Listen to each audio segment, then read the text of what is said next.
This conference will now be recorded.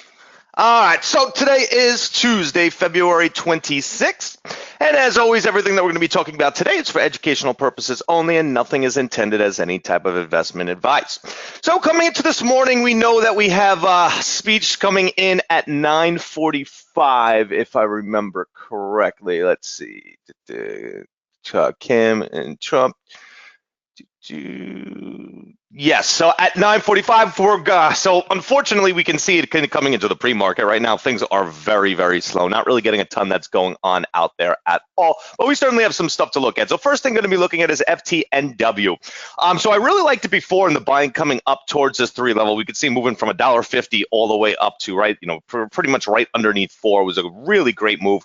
Biggest problem with it is as we got closer to that 350 level, we got a little bit of buying that came in at 360 that kind of pushed it up a little bit more, but just not happy at all with the amount of buying that we saw coming close towards this four level, and then it not being able to hit the four level and kind of pushing back down.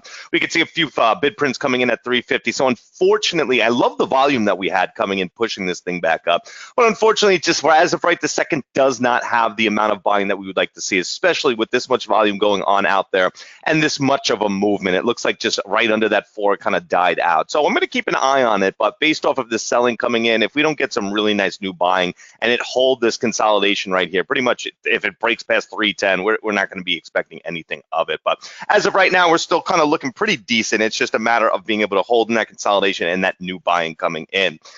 Next thing we're looking at is M. So M's not a huge mover. It's it moves usually a dollar, but we can see that from coming into yesterday, we definitely have a lot more volume than we typically would see this being traded. It's already traded 3 million shares, compared to the 8.2 that it usually does.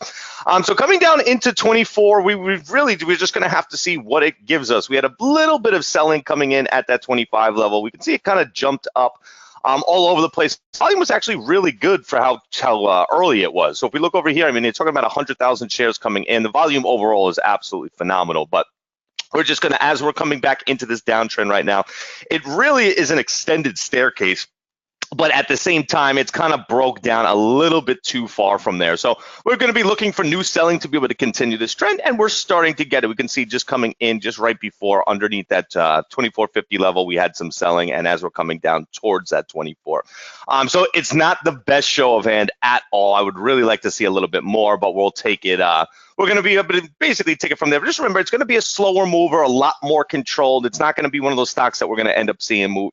Could it move $5? Of course it could, but not something that we're going to be expecting whatsoever. Next one looking at is CAT, and I'm reaching a little bit on this, and the reason that I'm reaching is if we look from $1.42 down to pretty much 135 is a substantial move, and we know CAT moves about $3.81, 144,000 shares being traded already during that pre-market. The prints aren't there yet, but this is going to be one of those stocks that we can see based off of those thinner orders out there. We're going to be looking for the burst of 4 or 5 controlling prints, and that's really going to give us a pretty easy, readable trade from there, just based off of how CAT typically moves. So it's not the best. It's at the bottom of my list right now because nothing has actually came into it yet, but it's certainly showing right now, especially with that gap that's coming back in, that we're going to be able to see some real nice movement that comes in. It's just going to need the prints. The prints just aren't there yet. We have that one print at 136 on the bid side, which just is not enough for me to go to really make any type of decisions on yet. And then I have a side list, ZYNE. So ZYNE, this is another one. It's coming and sitting right at that 6 level. We have a little bit of buying there, but I really need to see some type of show of hand. And that's pretty much what we're lacking of this morning. We have some things that we know we're going to get prints to come into at some point. But overall, we just need that show of hand to come back in. So really, to 6 closely, really going to need to see some type of ask print, some type of buying to come in right at that level to tell us that we're going to be able to continue back up. And for the first step to get back towards that double top at 650. And then obviously from there, we'll see if we can get more buying to come in to show us that that person's going to have to make more money and we're going to see the stock actually move a bit more. And then other than that, HTZ, I know Donna had just called out, and it's not really doing a ton, but those the aspirants that we saw coming in at that 2150, that's a whole lot, especially, on average trades 2.3 million. It's already got 308,000 shares. So that's certainly a lot of prints for a stock like HTZ. Is it going to be a huge mover? I would expect more than the 94 cents that it usually moves, but not anything too crazy. Again, it's just not one of those type of trading stocks where we see these gigantic, huge moves that come into them, but certainly something that's worth watching because of that many aspirants that we saw coming into there. All right, and that's about it. Let's take a look at the scanners because there's a few other things out there that have volume, but I'm just not really happy with them at all. So FTNW, we already know about. HTBX 163, but you can just see there's just not really much that's going in. Jumped up on pretty much nothing, and it looks like we're just falling right back into it. There's just not really a lot.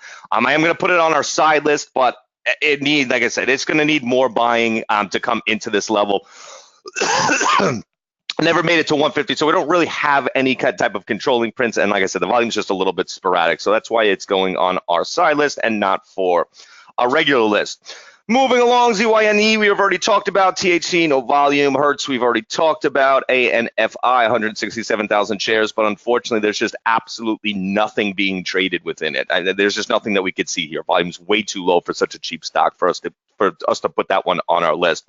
MNK, 129,000 shares. It had some nice buying yesterday. That came into it, and it's, it jumped up overnight, but there's another one. There's just nothing there.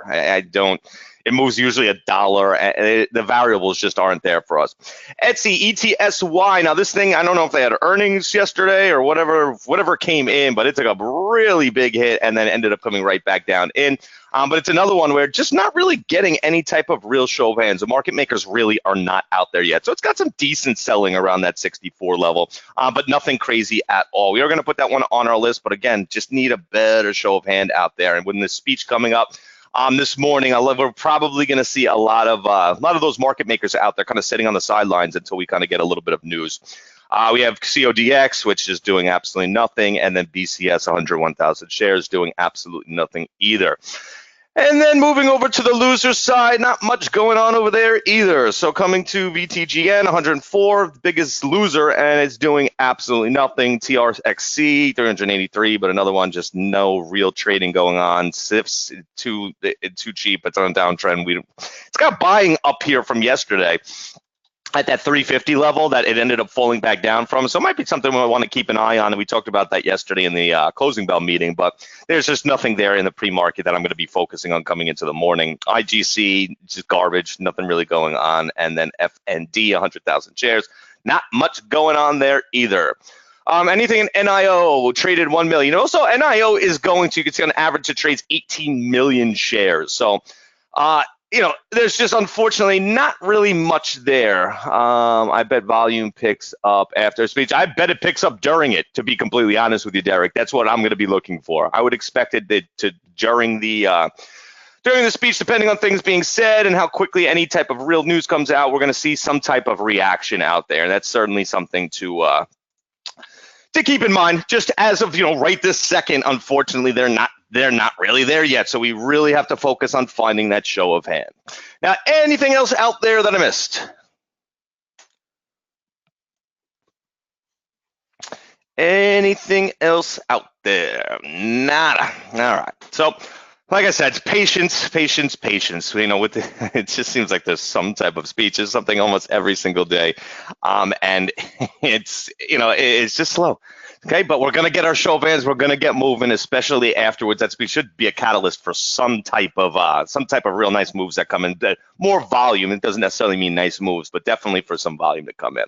All right, guys, let's get ready for our morning. Remember, Traders Exchange at 12:30. Let's make sure we get our questions and topics sent in, and I will talk to everyone in the chat. Happy trading.